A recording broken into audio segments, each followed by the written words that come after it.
This is a portrait of Dale Carnegie. He developed a step-by-step toolkit for professional influence that we are going to dissect and apply today. Look at these passengers reading his work on a boat. In the 1930s, these principles became a cultural phenomenon because they provided a predictable way to navigate social hierarchies and professional friction. Grab your notebook. As we go through this program, I want you to mentally select one specific active interpersonal challenge you are currently facing. You will use the steps we cover to build a plan for that exact situation. This baseline preparation is necessary because theoretical knowledge of human behavior is only as useful as your strategy for applying it to a real-world problem. Step 1 requires you to master the baseline rules of interaction before you attempt to persuade the other person of your ideas. Carnegie observed that most people are not driven by pure logic. Instead, we are motivated by our own pride and a deep-seated craving to feel appreciated by those around us. Because of that reliance on pride, the first rule is to avoid all criticism, condemnation, or complaining, which puts people on the defensive. Instead, replace criticism with sincere appreciation and focus your dialogue on what they desire to help them get what they want. When you ignore a person's pride, you create a barrier of resentment. If that barrier is up, the logic of your argument is rarely heard. Step 2 moves into building rapport.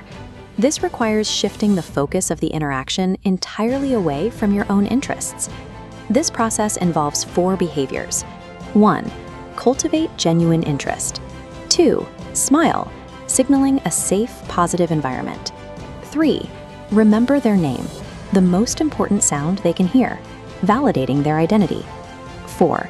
Be a good listener, encouraging them to talk about themselves so they feel important.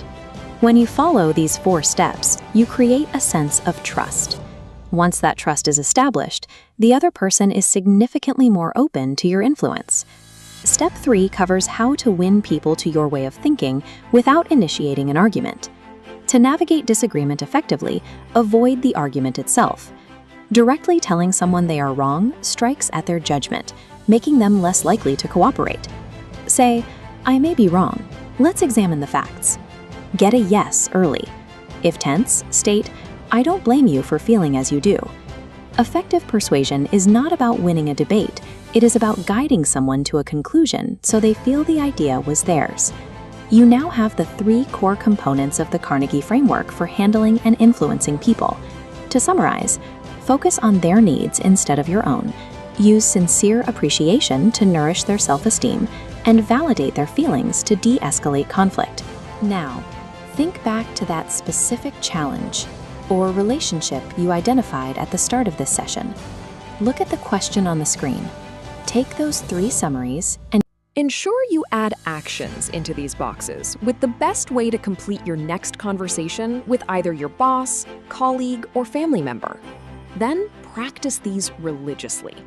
Review and see how relationships begin to form in a way you never thought possible.